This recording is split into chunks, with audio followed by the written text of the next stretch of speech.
Welcome to the Power of Pleasure podcast. I'm your host, L'Oreal, and I'm on a mission to help you embrace pleasure as a lifestyle. This show is a love letter to all the pleasure life has to offer. And each week, I'll be chatting with friends, loved ones, peers, and people I admire about all things pleasure. Through these conversations, I'm giving you the best tools, resources, and tips to help you create a life that is ooey gooey juicy good, one shift at a time. So buckle up and let's get ready for this week's episode.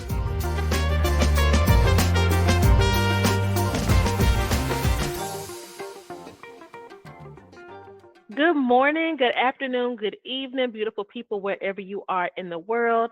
Thank you so much for tuning in to the Power of Pleasure podcast today. I am joined with the wonderful, the talented, and amazing Miss Natasha Riley.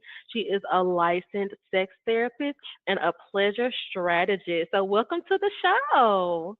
Thank you for having me. Yay. Absolutely, absolutely. I get so excited talking to Black women in this space. It's a space that has been predominantly hmm white men, white women. And so every time I see like a Black woman that is doing, whether it's sex work, sex therapist, sexologist, like I'm so here for it. I get really excited. So I'm really glad you decided to join me today.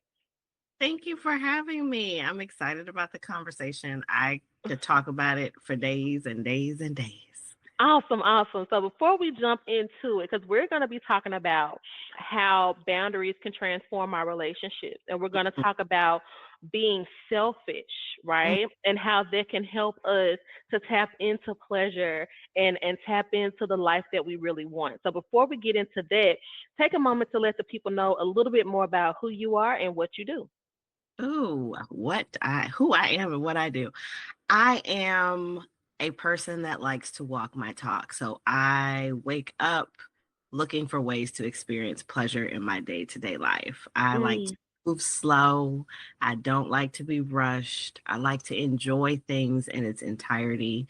And that is how I show up for my clients. And that allows me to show up for my clients. So I am a therapist with a group practice that has gone back to a 9 to 5 and was very intentional and find pure pleasure in that as well. I spent a lot of time focusing and prioritizing myself, and I don't feel bad about it. And I'm able to see how everyone flourishes when I choose myself. And so I just want to be the ripple in the pond. I've accepted that I may not see in this lifetime my work and what it does and how it transforms lives. But I do know that the people that connect with me, hear me, come to a workshop, are a client. You're going to take that and you're going to affect the people. Like you are the beginning of the ripple that I'm creating in this world. that is absolutely beautiful. And I'm so here for all of that. Have you always known that you would be doing this kind of work? Or, did it take some trials and some tribulations and some testing out of some things for you to get to where you are now? I always knew I was going to be a therapist, and I always knew that I wanted to be in sex therapy. And it's interesting that you asked that question because 20 years ago at 17, 18 is when I started the process. And now here we are, and I'm looking to find other things that I'm good at. So I went to school, got the degree, did all the things, and identified myself as a sex therapist. That's who I am. That's what I do. I'm gonna be doing that forever. And then when I realized that I may not be doing this forever, it was kind of like a blank, like a big question mark. Well, what else? Mm-hmm. You have spent 20 years Mm-hmm. mastering this craft. What are you going to do? And so now I'm giving myself permission to put things in place to where I can still do what I know I'm really good at, but also have space to explore other avenues, what else I might be good at. I like that. And I think like it's definitely a resurgence. Like what you're describing, I'm seeing a resurgence of that. hmm Especially with like Black women, like in their early 30s, mid 30s, late 30s, getting into their 40s, celebrating the growth. Like Mm-hmm. no longer being afraid of it. Because I know when I was about to turn 30, I thought the world was ending. I thought my life was over. And now, like I'm 35, I'm like, hey, I'm still here. It's not too bad. I'm having less fucks to give about things. I'm Mm-hmm. finding myself like wanting to have fun and really wanting to live and like just taking my power back from things. And Mm-hmm. so part of that is, I would say, it lies in like the selfishness of it all. Mm-hmm. But I grew up being told that being selfish was a bad thing. I grew up like, oh, you got to take care of everybody else and you got to make sure that the people around you are cool. You know, when you get a man, you got to take care of that man. When you have kids, you got to take care of those kids. And then, you know, you if you got time for yourself, then, you know, you use whatever time you have left on yourself. Mm-hmm. But people are starting to reclaim being selfish as something positive. And I know that that's something that you help your clients with, and that's something that you walk out, like you're living that out. And so, how have you been able to reclaim selfishness as something positive? First, I had to recognize that the definition, first, somebody created that definition. Okay. But if you really look at it and it talks about focusing on yourself, I had to really question what's wrong with that. Why is that a negative thing? Why was it twisted to mean that because I choose to focus on myself, everyone else is pretty much damned, you know? Mhm. Like, oh my gosh, no one can live, no one can move, no one can make decisions if I'm not doing it for them. And it just left me depleted, it left me irritable, it left me angry and not showing up for the people that I love the most in the best way that I could. So I decided to switch that. I decided that I'm going to be selfish and I'm going to be okay with being selfish. And in the beginning process, I had to change it to self-attentive because the Mm. word the word for a while it didn't feel right energetically, but now I can say I'm selfish and feel nothing absolutely about it. But like you, when I was younger, my parents would always, especially when I had my sister came along, don't be selfish, make sure you get something for them, and like you always thinking about yourself. And it was pounded into me all the time about how selfish I was, and it ended up being my superpower. So that and being spoiled, two things that was honed into me, was very negative, and I have swapped it to be the best thing for me. And a lot of things I don't struggle with, like other people would. I don't struggle with boundaries. I don't struggle with saying no. Like it does not bother me that you don't like my no. So yeah. That's big. That is really, really big, especially like having to sit in the discomfort of the result of enforcing boundaries, because Hmm. that can cause a lot of people to like backtrack, because boundaries, a lot of people misunderstand boundaries as controlling other people, but it's really about like how you want to feel, you know, you're stating your need or whatever, and then how you're going to respond if that's violated in some way. And that doesn't mean that you're trying to manipulate anyone or whatever. Like it just is what it is, you know? Like if I talk to you about this and you react this way and I feel a way as a result of that, this is what I'm going to do, you know? And you are free to feel how you want to feel, respond how you want to respond. I'm just letting you know I'm going to be standing on business, right?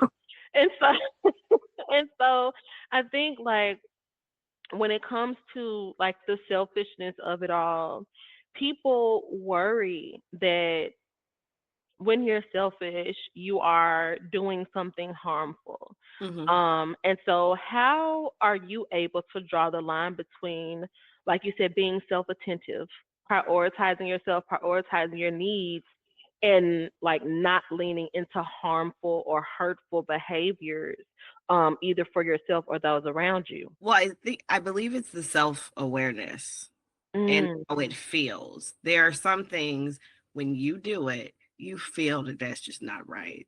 Like, there's, that you're going into the selfishness of now you're harming someone else because you can feel it. Or sometimes that is your intention. And that's not what we're talking about here. We're talking about making sure that we feel good, making sure that our cup not just is full, but it runs over. My goal is to never give from inside of my cup the overflow of my cup. You can get what bounces off of the saucer. Like that's where I'm at, so that I'm Mhm. always full. And I'm very intentional about who I give my energy, my time, my resources to, and the things. And that has taken time because I've had to figure out, well, what are the things that I enjoy? What are the things that I am willing to exert my energy and my time into? And so a lot of my friends are like, you're doing so much, but I'm doing things that I absolutely enjoy. So it doesn't feel like I'm doing a whole lot. It's flow for me. It's really easy. So I'm very self-aware. And I also understand that people will have their feelings about how I do things and how I approach them and how we interact. But your feelings are not my responsibility. You know, when Mhm. it comes to me standing on my boundaries and my no, especially for those people, this is the beginning of their process. You are you are evolving into a different person in front of these people's eyes, and they're not used to that version of you. So it is going to be a little uncomfortable and jarring for them when they come and ask for something that for the past 12 years you've always said yes to, and now all of a sudden you're saying no. That's where the oh, you're changing comes from. So I like to give grace because as I'm learning this new person, you're also learning this new person. But at the end of the day, you get to decide if you want to be in community with me as this new person, because I'm not going back. So decide what you want to do. So it really is every day you have to understand I am not owning your feelings. I hear your feelings. I acknowledge your feelings. I will not wear them. You have to go figure out what you're going to do with that and make the best decision for you. And a lot of people don't like to do that because it brings conflict. Yeah, a lot of people don't handle conflict well. But you touched on a couple of things that I think are important to dive a little bit deeper into. One being not wearing other people's feelings, not being responsible for how they feel about you taking care of yourself, because that's ultimately what it comes down to. They may Mhm. not view it that way, or they're like, oh, you acting brand new, blah blah blah, Sure. Right. and so, like, it comes down to how they're reacting to you taking care of yourself. And then also, nobody really talks about the discomfort that you feel Hmm. or any kind of guilt that may come up as a result of you enforcing these boundaries. And so, how have you been able to get through that or help your clients get through that? Guilt is not enough of a reason to not choose me. Mm. You know, Mhm. I I and I teach that you have to create the best support system for you. And it just so happens that I am part of the support system of my clients. But I'm not the only support system because you can't always come to me every single day. Natasha, what do I do about this? Natasha, what do I do about that? So the very first thing I help my clients do after figuring out what they want and their boundaries is okay, so what's going to be the support system? Because what you're getting ready to experience is a lot of grief and loss. So you're going to grieve and lose the person that you used to be. You're going to be uncomfortable molding into a person you've never been before. There is no blueprint for who you're getting ready to be. And then there's also the grief and loss of all of these people that used to be in your world who, for one reason or another, not good, not bad, it just is, they don't mesh with who you're becoming. So, how do we create the best tools and the best support system to help you get through that? Because it's just a part of the process. And it will be a part of the process every time you do this, because we don't do this one time. Like I just turned 38 this year. I'll probably do it again in about 10 years and then again in 10 years. So it's always going to be happening. You just continue to add to your toolkit, your support shifts a little bit, and then that's how you do it. You build the confidence in knowing, I know I'm shifting. I know everything is not going to go with me during this shift. here are the tools and the people that I need to reach out to while I'm doing this stretch, while we're doing this. I need to lean into y'all. And I also need to let y'all know that it's happening. So you know why I'm reaching out, or you know why I'm moody, or why things are changing. This is why. This is how I need you to support me. So that is what I do. And that's what I teach my clients to do. I love that. People absolutely don't talk enough about the grief that Mm-hmm. comes up. And I think it can often be misconstrued as something else, like, oh, this is wrong. I'm feeling so bad because this is wrong. Like Mm-hmm. maybe the decisions that I'm making, it felt good before, but now I feel pretty shitty. And they aren't really able to understand that they're feeling grief, because Mm-hmm. a lot of people associate grief with death, really, not understanding that you can feel grief at any time, at any phase of your life, especially when you're in flux. You're going from being one version of yourself to being a new version of yourself. And so can you speak a little bit to how that grief shows up, so that people can know, like, no, I'm not crazy. I'm not, like, this is not a sign that I'm doing something wrong. It's a sign of grief. Right. So, like you talked about, guilt, feeling guilty, that comes up during the grief, feeling sad, feeling lonely. There is this moment, and it's different. The time span of it is different, but there is a point where it is just you. It is literally just you, and you've not pushed people away, but you don't know how to interact. I don't know what to do with you anymore. I don't know what pocket to put you in. So I'm going to stay away from you. And you have access to, if you have a family and things of that, but you try to stay away from them as much as possible, because I don't know how I'm going to interact with you. So I'm just going to stay away. So there's that, the isolation piece. And then there's also this part of where you're making the best decisions for yourself, and you do start to feel the flow, and other people aren't doing it. And it's That's a big one. That's a right. really big one. Excuse me. And then it's like, I know how I can help you get there, but you don't have the same mindset as me, right? Like, you haven't done your level up yet. I don't know if I can keep doing this with you. Like, I don't know if I could take this ride with you, because you're making it hard for yourself, and it's hurting me to see you Mm, go through this, knowing that I could help you do something different. So then mhm, there's the grief in, my life feels amazing, but those around you not so much. Like, y'all aren't doing this, and I can't do it for you. So there's that intertwined as well, which then brings in the thoughts of, okay, well, this is too good. I can't rub this in people's face, or I don't know what conversations to have with you anymore, because the things that you're complaining about, I don't have those problems. mhm. I can't relate to what your struggles are anymore, because I've decided to get out of the survival mindset. Like, I'm living and thriving. So I don't even, your energy's not working for me. So there's the grief of, I'm doing really well. What do I do with that? Especially when I haven't seen people around me. I don't have that as a visual, and not even just financially well, but like my mindset is well. I have a really healthy, intimate relationship. I have really healthy friendships. I love my job. Like, what what do I do with that? So there's the grief and the amazingness of the transformation too. Yeah, like that moment, because I experienced this recently. That moment, it's kind of like you wake up and you look around, and it's like everybody around me is down bad. And I am, and it's not like on some judgmental shit. It's just true. True. Yep. Because you at one point were down there with them, and so Hmm. you didn't recognize it.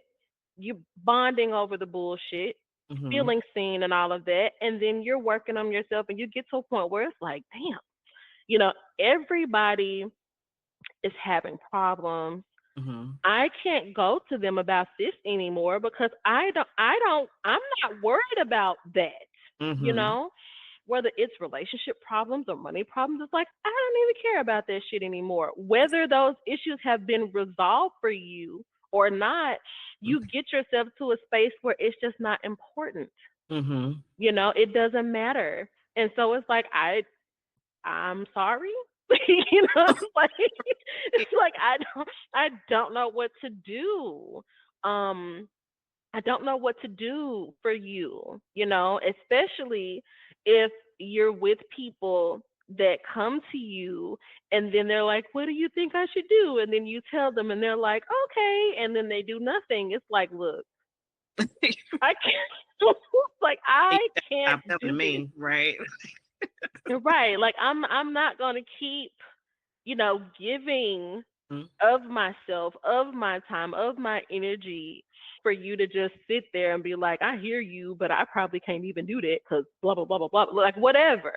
Like Right, you're so stuck in what's going on, like you don't even want to try. right. Yeah. And so that definitely leads us to like boundaries and creating boundaries and what that process can look like. A Mm-hmm. lot of people struggle with it, especially people who have been raised to like people please and, put other people first. So, why do you think boundaries are so difficult for some people to establish, especially when you're in close long term relationships, whether you're married, whether even in like parenting, or whether you have a best friend and y'all been rocking with each other since like kindergarten, you Mm-hmm. know, like why do you think boundaries are so difficult for some people to establish?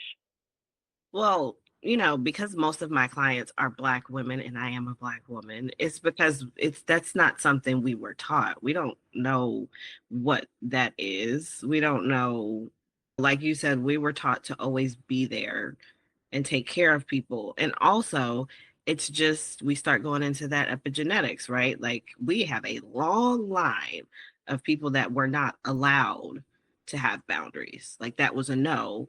And if you try to exert your boundaries, that could lead to death.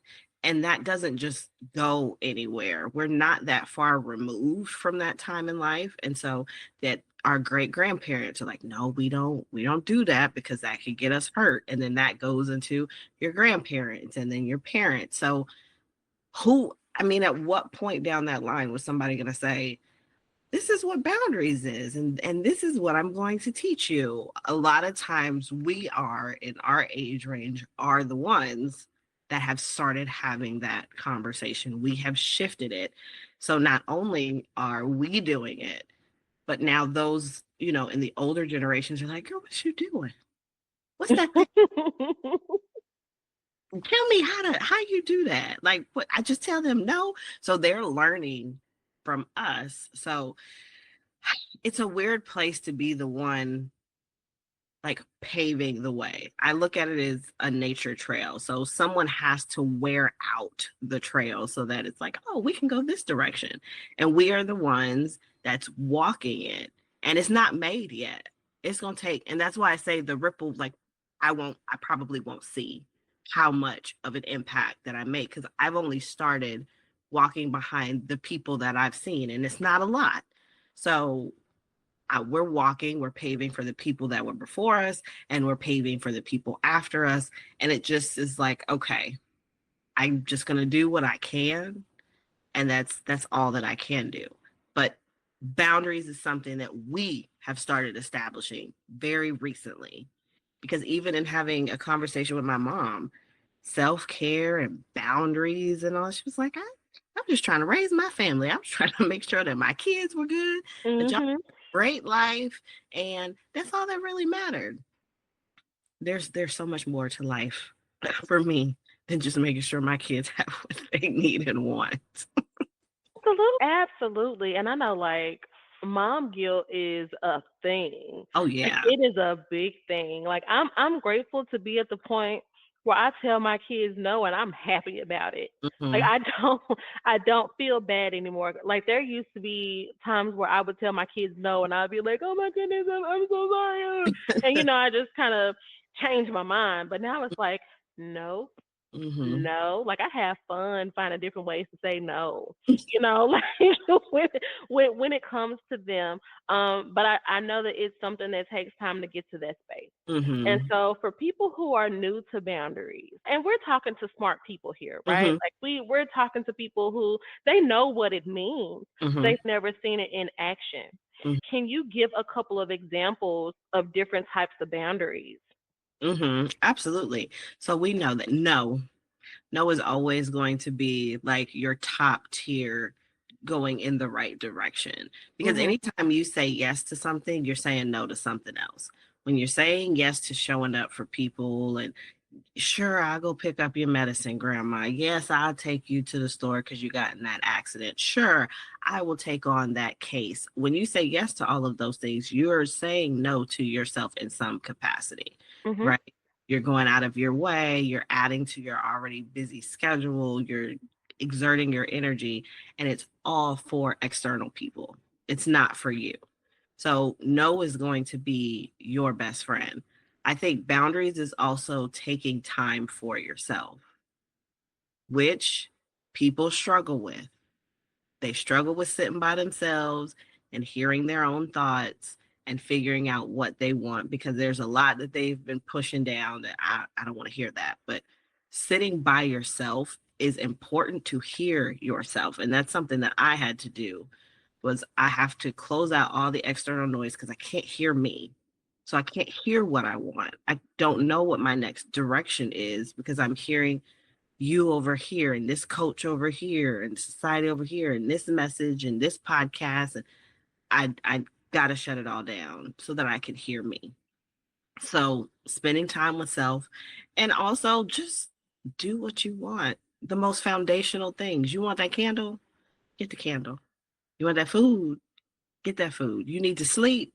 Go to sleep. Like give yourself permission to honor your time and your needs even if it is at the detriment of someone else. Promise you they'll figure it out. Like they'll get it together. So honoring your no, spending time with yourself to hear yourself, and giving yourself permission for the littlest things that you probably say no to. That those are like really small things that you can do that compound on top of each other to build your confidence to do the bigger things like we're talking about telling your kids no, going out to eat by yourself when you ain't cooked dinner that night. I promise you they'll figure it out. They will eat by the time you get home. Absolutely. And I'm sure that we have seen those things play out, like I don't know a single person that doesn't have that one person that always needs something around payday. Mm-hmm. Oh, I need to go do this, or hey, can I borrow $40 or whatever, right? And it's like when you start telling them I can't do it, I ain't got it, they Mm-hmm. stop calling because Absolutely. they find somebody else who's gonna come out the pocket with the $40. They find somebody else who's gonna show up with the car and the full tank of gas to drive them all around the city and do what they need to do, Mm-hmm. and it's not magic, you know, it's just letting people be responsible for their own shit. It's not it may not feel easy at first, but it's also not hard. It's just something that takes practice. Right. Lots of unlearning. Because most of the time the people that give you like the worst flag for changing are the people that are closest to you. Your mama, your grandmama, the people at the church, your best friend. Those are the people that give you the hardest flag. And that's why it feels hard because it's like I thought our relationship was different. Like I would not expect for you to get so frustrated or be so 10 toes down about me choosing me is wrong. Either you're calling me a bad mom or you're using, you're calling me selfish in a negative way or I'm not a good wife or a good partner because I don't do X, Y, and Z because that's what you did. But the other issue is a lot of the people before us, y'all were mad miserable and you hid it from us. Yes. And so we didn't realize y'all weren't really happy. And so we saw you do all these things, and we're like, if I do those things, then I'm going to be as happy as my parents. but the parents were miserable and should have separated years ago. And we don't find stuff like that out until we're older. And we're like, here I am in my 30s, and you're telling me this now, and I'm doing this stuff expecting a different result because you didn't give me all the information. I'm bothered by that. And Mhm. so now they come to people, they come to therapists like me, like, how do I undo all this shit that they done? How Yes. undo these thought processes and these stories and these values and these morals that I don't even believe in anymore because I have been bamboozled all my life. So, Yeah, it's a whole scam out here. And it's like it's like what? Cuz I told my mom, I remember telling her I was like 6 years old. And I was like, I don't want to live here. And she's like, the apartment? And I was like, no, I don't want to live in Memphis. And she's like, why? I'm like, there's nothing here for me. And she's like, okay, And so when I finally got the nerve to move somewhere else, there's all this judgment from family. What are you going to do? You don't know anybody out here. Like I moved to Colorado for 3 years and you don't know anybody and blah blah blah. When I tell you I was living my best life in Colorado, like even though I was having like money problems or whatever, like I was happy. It mm-hmm, was easy for me to find like a temp job. mm-hmm, And like there was so much stuff for me to do with my kids. Like there was always something going on. I wasn't getting sick because the air quality is top tier mm-hmm, up there, so I was thriving. I was thriving there. And so it's like you watch people who have lived in the same place their whole life. They don't travel. They don't go out and meet new people. Like they have their routine and they're happy mm-hmm. in their routine. And then and they tell you that you need to have a similar routine and you step outside of that and they're like, "Oh, you're crazy," until they start to see that it's working, Yep. and then they're like, "Huh, maybe, I could try that." Maybe it won't be such a bad idea for me to do something different. It's like I don't want my kids feeling like that, like mama scammed us, because being grown is Mm, not what I thought it was going to be. at It all. is not. At all. And I can't even say what I thought it was gonna be because I don't know what I thought it was gonna be. But this wasn't it. It was not it. No, like I was not expecting it to be this ghetto. I wanted to be grown because I thought that it meant I could just do whatever I wanted. I Yeah. could have my own space. I can have sex and not get in trouble. I all this other stuff, like these bills and responsibilities, I didn't sign up for that part. I just wanted to be able to do what I wanted to do and have me a little bit of fun. Now I got kids. Who decided it would be a good idea for me to be a parent? I don't know. And I think this millennial generation, we are very childish. We're not serious about nothing. No. I feel like they should have never given us our adult card because we're not adult material. Every year I'm like, I kept these kids alive another year. Look at me. Look at God. Yes, I know. I know. Like my oldest daughter, she came in here this morning and she was like, "Mom, I need to tell you about your kids." And I'm like, "What's going on?" And she starts telling me how her sisters was bothering her. And when I tell you I was bent over this desk laughing, and she's just standing there like, "That's not funny." I'm like, "But it is." And I'm like cracking up and she's like, "I really need you to be serious right now." And I'm just like, "I'm sorry." Yeah, it's very far and few. There are some things between me and my partner. I look at him and I'm like, what? How are we allowed to be adult? How are you allowed to be an adult out here?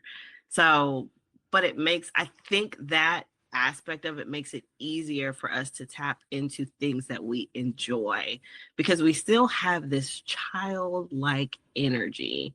And Mhm. I honestly, I had to find mine. I struggled with allowing myself to have childish fun. Mhm.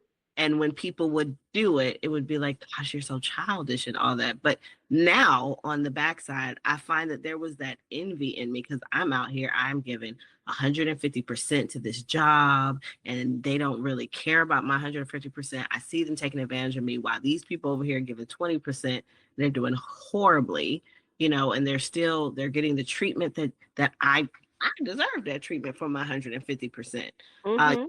Keep giving me work and just being the overachiever that I've always been, that type A personality. There is no, we're not doing that. We're not playing, and stop with all the childishness. And luckily, having a partner that carries that energy, at some point, either you have to get on board or you have to get off. And I was just like, okay, let me figure it out. Because for me, it was always, why do the kids gravitate towards you all the time, and they don't interact with me like that? And so when I finally got the feedback of, oh, well, I mean, you're just angry, you're always irritable, you're moody, when you come in the house the energy shifts, and I was like, oh, I don't want to be that person. Mhm.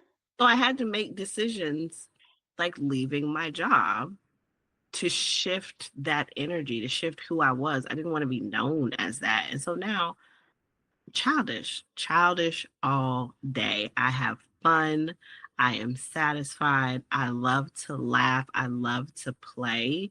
And it's almost like I'm leaning more into, how can I be more childish? How can that adds to my pleasure, that adds to me balancing the adult stuff that I could care less to do, but I gotta do. But I also know that I'll have this time over here to do whatever I want to do and play and color. And if I want to go do cartwheels or blow bubbles or just whatever it is that I feel in the moment, I have the ability to do that because I choose to do that. That's how I choose to live my life. And one of the things that I always say, L'Oreal, to people is, when you come in my atmosphere, whether you're listening to my podcast, whether you're working with me, a video, you're receiving the information. You can't deny that you're receiving the information. It may not all the way make sense, Mhm. but it's ticked something in your brain. What you choose to do after that is up to you. If I'm giving you the information, I'm giving you solutions, and you decide once you're done listening to this to do the same thing, I need you to stop complaining, because now you have made a choice to live this lifestyle. You've made the choice, and it's not good or bad. It just is what it is. It's a fact. We gave you tangible things to do. No, no. All you got to do is, if it doesn't feel good and you genuinely, if it's a maybe, it's a no. Now, if you make the decision after listening to this episode to say, I can't do that, I'm not going to go around here saying no to people, I don't like the way it feels, that's fine. Accept that that's your decision. Mhm. Stop complaining about how people treat you on the back end. Mhm. Oh You, yes, and see that's like that brings there's two things I want to talk about because yes, yes, yes, and I'm teaching my kids that now. Like I have 14-year-old, everything is a disaster, mhm, like everything is urgent, everything is an emergency, and she will be like, I gotta do this, I gotta do that, and I'm like, well, what do you want to do about it? I don't know. What do you think I should do? When I get done telling you what you should do, mhm, if your rebuttal is another excuse or a reason why, I'm like, let me stop you right there. Let me stop you right there, because what we're not gonna do is go around in circles mhm, and keep saying the same thing in a different way. What you're showing me is that you want to complain. mhm, You don't want a solution. You want to complain.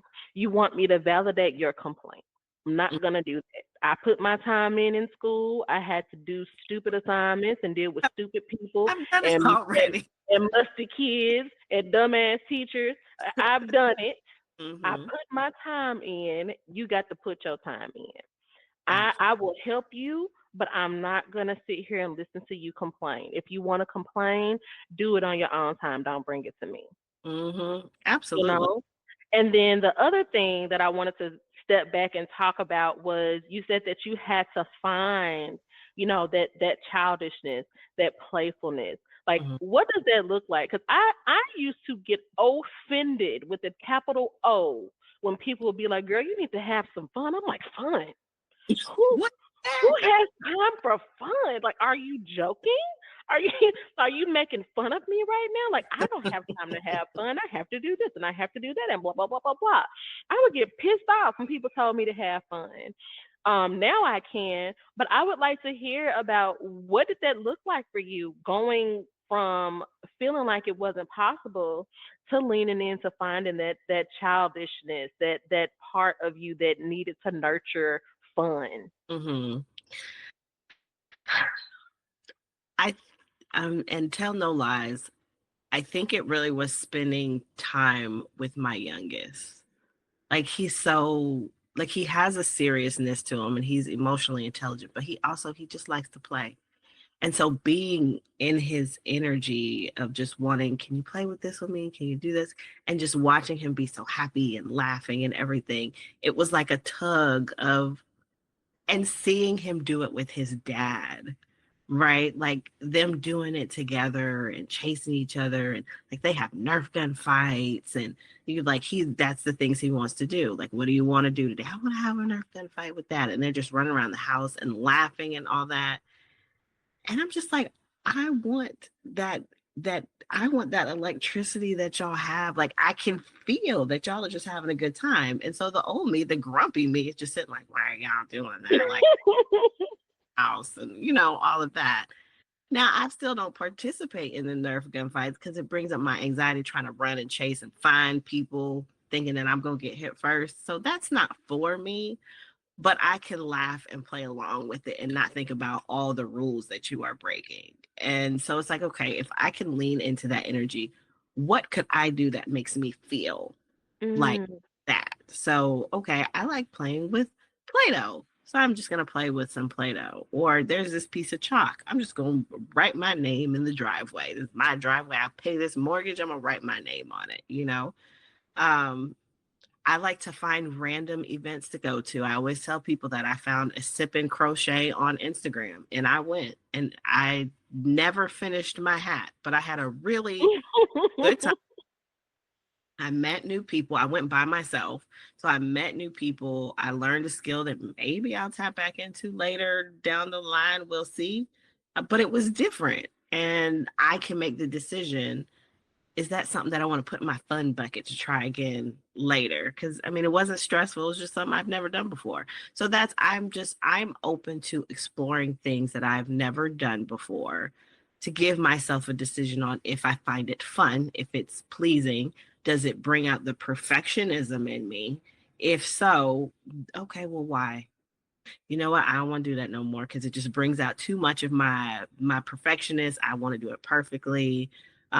I don't.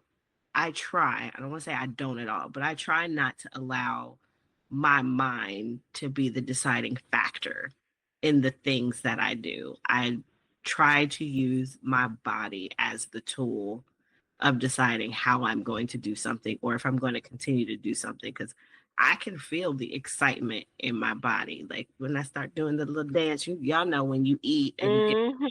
and you do a little dance or something or just exciting. So there's three feelings that I lean towards. The exciting feeling like when you eat, the exciting feeling that you would feel when you were little right before Christmas when you would have to go to sleep, and then an orgasmic feeling. So if it is giving me that by like all the tingly and all that, I'm doing it. I'm doing it. I don't it doesn't matter if I've done it, but yep, I'll be there. I'm doing it. I love that because what I got from that was like you went from looking at people having fun and like being a hater to being like, okay, like, like this is possible. This could be a thing, and then just leaning into the curiosity and finding out what worked for you and what didn't work for you, and pivoting as needed. And that's what all of this is. Mhm. Actually, it's just being curious. Yes, there are a lot of avenues where there are people yelling and talking at us about what we should be doing and what's the right way to do things. But I think being a business owner taught me Just because someone is doing something one way and they can teach it to you that way does not mean that you're going to get their results. You have to figure it out for yourself. Do those tools actually work for you? And that was like the light bulb. Like, I'm paying these people and it's not working. Like, it's not doing what they said it was going to do, which led to the I don't want to listen to nobody no more. I need to go into hermit mode and figure out why I'm letting that affect me as a person. And then that's where I had the epiphany of you can really do whatever it is that you want because no one has an answer. They have an answer that works for them. Even for me, working with me, my answers may not be helpful for anybody that's listening, and that is absolutely fine. I don't take it personally. What I do want is for you to be curious about yourself. Why do they not work? What would you rather put there instead? How long are you going to practice it to see if it really feels natural for you? So there is no concrete shit for anything. You just wake up and make a decision after a decision after a decision. And at the end of the day, you say, were those the best decisions? And you do that over and over and over again. Absolutely. Like I couldn't agree with you more. Like I tell my kids, and I'm doing my best to like let to show my children that they have autonomy because I'm raising, black girls to be black women, Mm-hmm. and I don't want them to fall into the same traps and scams that I did, and so like I tell them I don't have all the answers. I'm trying to figure this shit out just like you. Mm-hmm. I'm doing what I think works, but you are welcome to try something else. You don't have to do a thing a certain way just because I said it. Mm-hmm. Like you have to give yourself the chance to figure out what works for you, especially if you don't like what I'm saying. Absolutely. hmm Absolutely. Another question that I wanted to ask is there is definitely a connection between boundaries and pleasure. But what Mm-hmm. do you think is the connection between boundaries, pleasure, and sexual autonomy? Knowing what you want, right? Boundaries allow you to have more of what you want and less of what you don't want. It's hard to get anywhere when you don't know what you want or why you're doing something. Like, don't just do something because me and L'Oreal say you should do it. Like, why? Why are you doing this thing? Why are you Mhm. listening to this? Why do you want this information? What is it going to get you to? And that is the hardest question for a lot of people, a lot of women, a lot of Black women. When you say, okay, well, you don't like how things are going, what do you want? Because pleasure is about enjoyment and satisfaction. What will make you satisfied? Ain't nobody ever asked me that before. I don't know. Okay, well, that's where we have to start. That's what combines all this together is you get more of what you want. You get more of what you desire. You get more of what helps you live a more satisfied life. You got to know what you want. Yeah, and I think I wish it was easier for people to recognize that dissatisfaction in one area can lead to dissatisfaction in all areas. Mm-hmm. And I see, unfortunately, due to what I think is just lack of education and people choosing to educate themselves through social media, like not reading books, not going to therapy, Mm-hmm. not talking to doctors, they subscribe things outside themselves to fix what's going on inside. Like, oh, girl, you're cranky. You need to have an orgasm. And then she, goes and has sex with her partner or, is trying to like masturbate and it sucks. And then she feels even worse than she Right. did before. Like I thought this was going to help me and now I just feel even crappier. Mm-hmm. So, like, what are some ways that people can really become more aligned with themselves and like tap into what feels good for them? You got to feel it. This is not a this is not a thinking thing. This is a feeling thing. And one of the problems is we are not connected with our body. I say we because that is a process that I'm constantly going through too. What do things feel like in my body? I believe that the body gives the most accurate answer. But if you're not connected to your body, you can't even reach that answer. If you're so in your head, overthinking and being so worried about what people are going to think, they're going to think whether you're doing good or you're doing bad. They're going to think, they're going to judge. So that cannot be a deciding factor on how you determine what it is that you want and what you desire. And like you said, a lot of people believe that it's external. I happen to believe, and I teach this to my clients, everybody, well, I won't say everybody, most people like cake. And you get the cake and it's got the icing and it just looks all pretty. But cake is good by itself. Mm-hmm. You could get a pound cake with nothing on it, it's good. An angel food cake, a strawberry cake with just the cake, it's still good. You are the cake. Mm-hmm.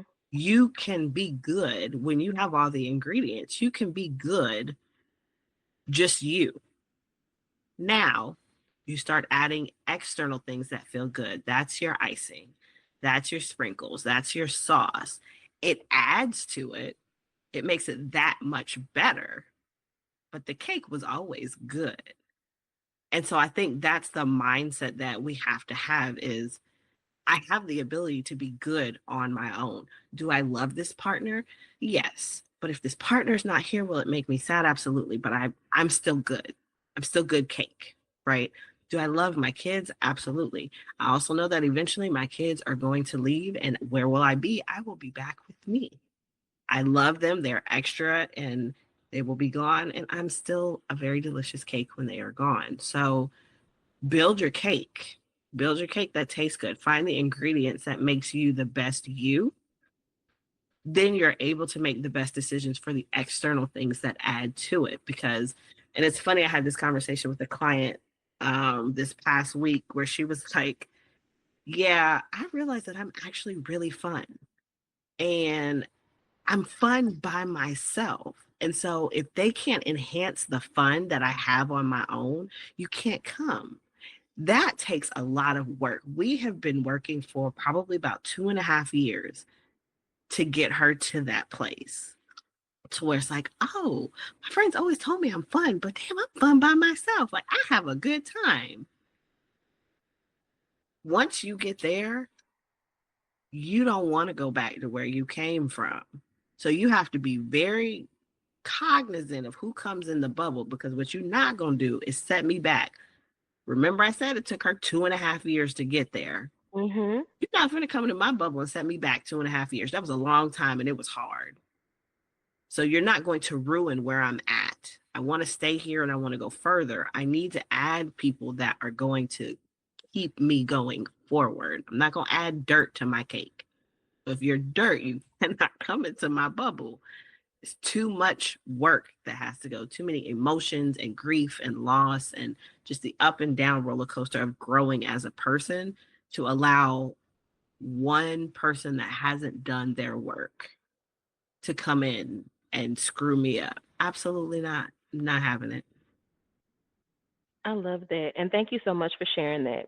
And so like I know we have talked about a lot during this short time together. But if you could like narrow it down to like one nugget that Mhm. you want the audience to take away from this episode today, what would that be?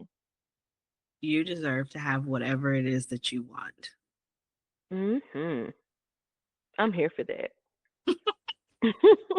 Real simple.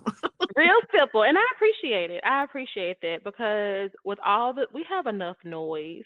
We Hmm. have enough chaos and confusion. We need simplicity, even Hmm. if that feels weird. Hmm. Hmm. So I love that. And thank you so much for sharing that. And so a question that I ask all of my guests is what does pleasure feel like for you?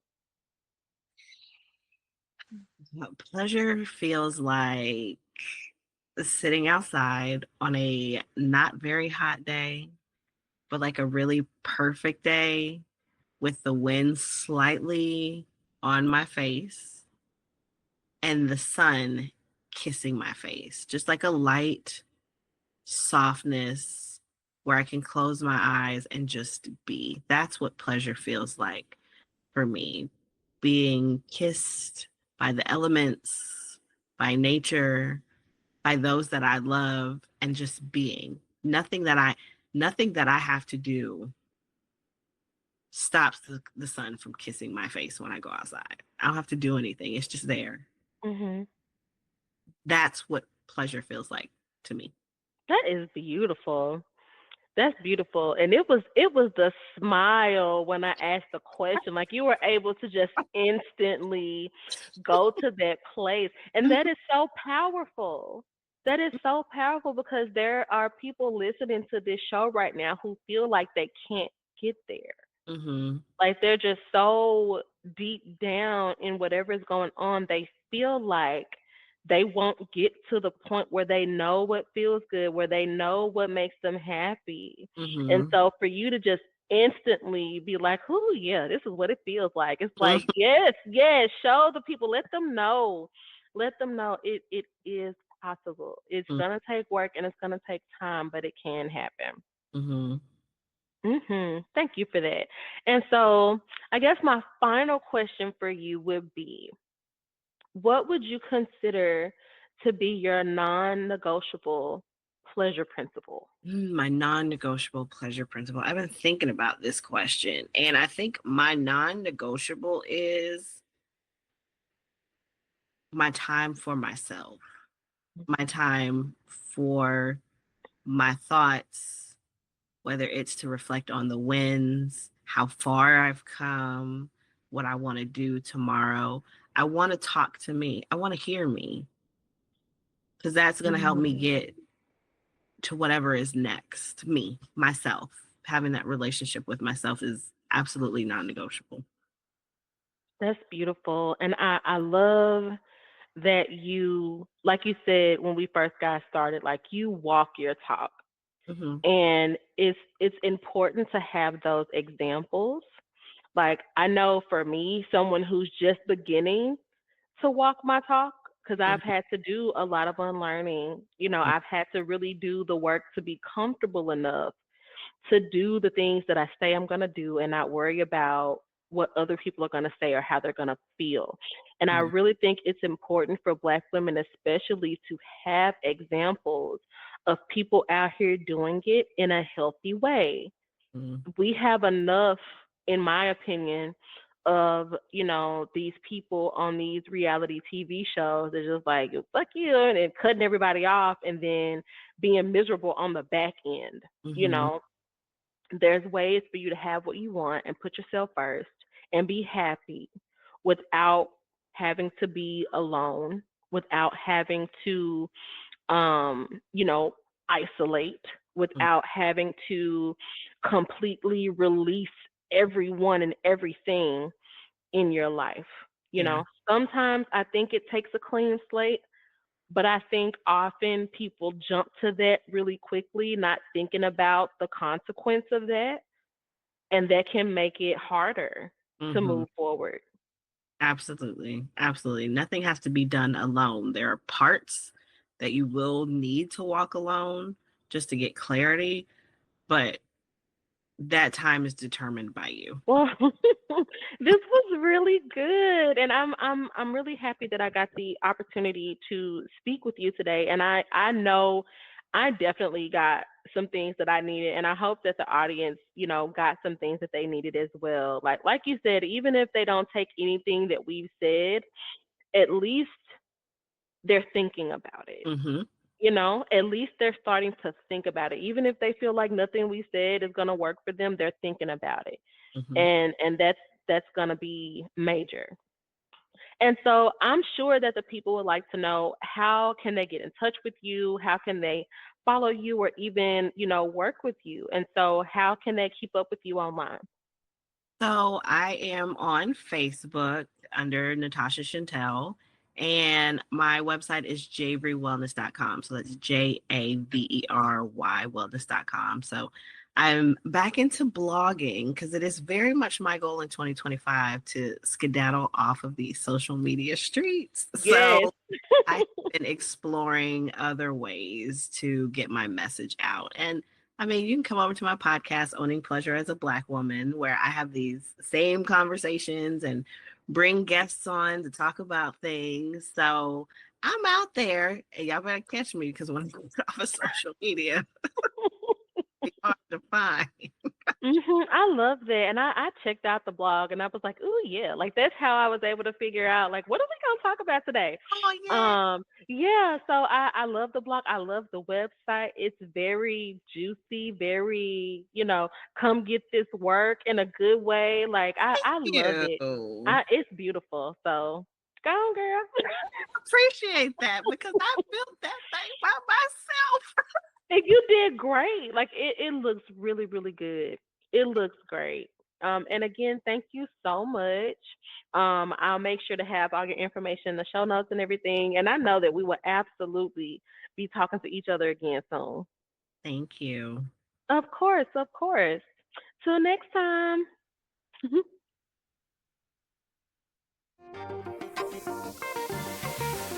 Thank you for joining me on this week's episode of the Power of Pleasure podcast. Make sure to check the website, powerofpleasurepodcast.substack.com. On the site, not only will you find some blog posts and other helpful tools to help you continue the mission, you'll also be able to access the show notes as well as any social links and resources from this week's guest. While you're at it, if you found this information valuable, which I'm sure you did in some way, go ahead and take a few moments to leave a rating or review wherever you're listening to this episode and share out on social. I hope to see you next week for another episode of the show. And in the meantime, in between time, go out and do one thing today to help you embrace pleasure as a lifestyle.